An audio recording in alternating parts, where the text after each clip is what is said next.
Hola, buenos días. Soy Joana Vallejo Jiménez.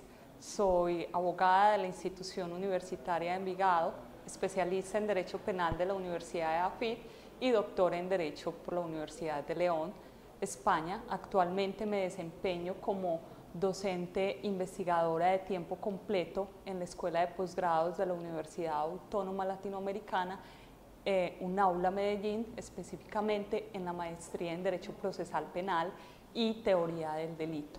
Dentro de las funciones que desempeñamos los docentes de tiempo completo en la maestría en Derecho Procesal Penal y Teoría del Delito está justamente una de las funciones misionales de la institución, que es justamente la investigación. Dentro de esta actividad, durante el año 2016 y 2017, tuve la oportunidad de participar en el proyecto de investigación La capacidad jurídica a la luz de la Convención de Derechos Humanos de las Personas con Discapacidad Cognitiva en los procesos civil, familia, laboral y seguridad social y penal en Colombia. Esta investigación fue de carácter interinstitucional. En ella participaron la profesora Mónica Isabel Hernández, quien en su momento era la directora del consultorio jurídico de la Universidad San Buenaventura, seccional Medellín, y actualmente se desempeña como docente de la Universidad Cooperativa de Colombia. También participó la profesora Adriana Elvira Pozo, directora del consultorio jurídico de la Universidad de AFIT, y quien les habla por la Universidad Autónoma Latinoamericana. Voy a referirme a este proyecto de investigación en dos partes. En una primera parte les voy a hablar acerca de la convención, por qué surge esta investigación y qué encontramos sobre todo en materia procesal penal, que es el ámbito en el que me desempeño. Y en una segunda parte me voy a referir específicamente a los resultados que obtuvimos de la investigación. Bueno, en primer lugar, lo que hay que decir es que la Convención de Derechos Humanos de las Personas con Discapacidad fue promulgada en el año 2006 y muchos países se acogieron a esta convención. Entre esos países, precisamente, Colombia la suscribe en el año 2008 y la ratifica en el año 2011. Esta convención quizá es el reconocimiento político y jurídico más importante de los últimos años para las personas con discapacidad. ¿Por qué consideramos que es un logro político y jurídico importante? Porque esta convención supera el enfoque de salud, el enfoque médico, el enfoque paternalista con el que se ha venido tratando a las personas con discapacidad y lo traslada a un enfoque de derechos. Las personas con discapacidad se les reconoce a partir de la convención autonomía, igualdad y voluntad para ejercer sus propios derechos. Es así entonces que esta convención implica dejar de considerar a las personas con discapacidad como objeto de medidas asistenciales, de beneficencia o de caridad, y reconoce su condición como sujeto de derechos.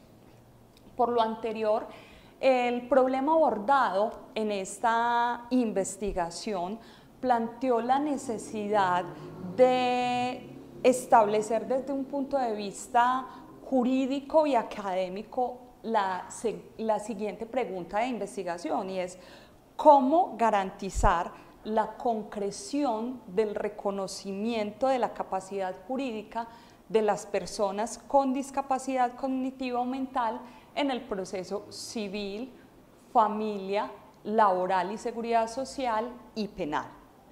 Este interrogante surge principalmente porque la Convención en los artículos 12 y 13 establece la igualdad ante la ley de las personas con discapacidad, pero también la capacidad jurídica de las personas con discapacidad cognitiva y la posibilidad de actuar de una manera autónoma dentro de los procesos judiciales. En materia penal y procesal penal, lo primero que encontramos es que había una necesidad de diferenciar entre persona con discapacidad cognitiva y persona inimputable. ¿Por qué? Porque hallamos que, si bien es cierto, una persona inimputable, es decir, una persona que al cometer un injusto penal, al cometer una conducta punible, no comprende la ilicitud del hecho en ese momento específico, eso no significa que esa persona que es inimputable no tenga capacidad de actuación activa dentro del proceso penal. En ese sentido, nosotros enfocamos esta investigación en las personas con discapacidad, con independencia si fuesen inimputables o no, y también con independencia del rol que fueran a desarrollar dentro del proceso penal, es decir, como imputado, como acusado o como víctima. En todo caso, lo importante era empezar a determinar si los funcionarios judiciales, a la luz de la Convención, reconocían y permitían esa actuación activa dentro del proceso penal para estas personas. Lamentablemente nos encontramos con un triste panorama al haber descubierto que muchos funcionarios desconocían incluso la existencia de la Convención y por ende su inclusión dentro del bloque de constitucionalidad. Las personas con discapacidad cognitiva, bien con independencia del rol que desempeñaban dentro del proceso penal, vienen siendo invisibilizadas del mismo porque consideran que su testimonio no es válido, porque consideran que no tienen capacidad de actuación dentro de la misma y que deben ser representados por un tercero, lo cual vulnera, claro está, la Convención. Dentro de este proyecto de investigación se arrojaron importantes resultados que incluso las investigadoras los hemos denominado como logros. Estos se pueden resumir básicamente en 4. El primero refiere justamente a lo que les acabo de mencionar. Lamentablemente descubrimos que en Colombia, pese a ser uno de los países que reconoce la Convención, existen serios vacíos normativos y no se ha hecho la adaptación legislativa que ordena la misma Convención en los diferentes procesos. Esa identificación de ese vacío normativo nos llevó, o más bien nos permitió justamente participar en la elaboración del proyecto de ley 248 de 2017, que fue presentado ante la Cámara de Representantes, surtió un primer debate. Lamentablemente, en ese momento, por tránsito legislativo, fue archivado, pero esperamos que en este próximo periodo legislativo el Ministerio de Justicia, quien hay que reconocerle que ha venido trabajando de una manera ardua en este tema, logre efectivamente impulsar que el proyecto de ley se materialice en el Congreso de la República. Este proyecto de ley busca específicamente o se encuentra dirigido a establecer medidas específicas para la garantía del derecho a la capacidad legal plena de las personas con discapacidad mayores de edad. Sin embargo, pese a que, y esperamos más bien que este proyecto de ley sea asumido positivamente en el Congreso de la República, sabemos que no va a ser un debate fácil porque socialmente y jurídicamente todavía estamos bajo esas ideas de paternalismo pese a la existencia de la misma convención, pero si se logra sancionar esta ley, este sería apenas un primer paso. ¿Por qué? Porque a partir de allí se tiene que dar una transformación sustancial en los demás códigos, en el civil, en el laboral, en el penal, claro está, y en las demás normatividades sustanciales y procesales de nuestro ordenamiento jurídico.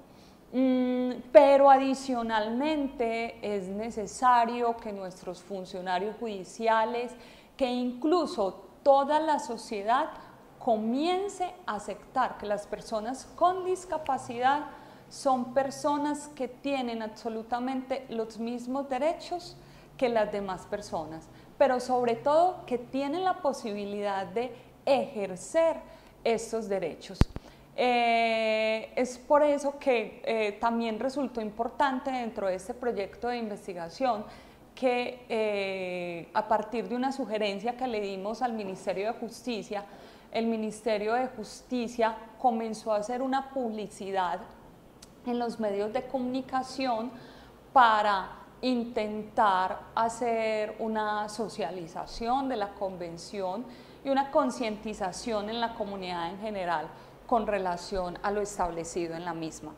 Por último, dentro del proyecto de investigación logramos que el Instituto Nacional de Medicina Legal y Ciencias Forenses nos permitiera participar en un informe técnico denominado Guía para la realización de pericias psiquiátricas y neurológicas forenses con fines de interdicción judicial o inhabilitación, el cual tenía como objetivo principal actualizar la guía en términos de la Convención de Derechos Humanos de las Personas con Discapacidad y la clasificación internacional del funcionamiento de la discapacidad y de la salud.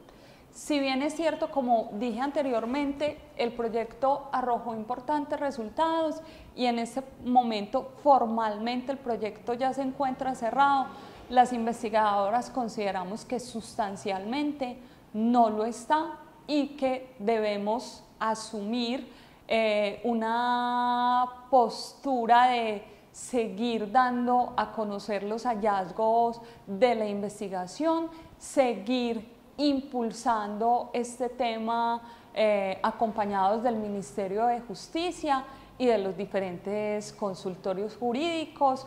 De hecho, la Universidad Autónoma Latinoamericana, a través del consultorio jurídico, participa activamente dentro de las redes de discapacidad y ha venido adaptando todas sus condiciones y ha puesto todo lo que está en sus manos para que la convención se vuelva una realidad en nuestro país. Muchísimas gracias.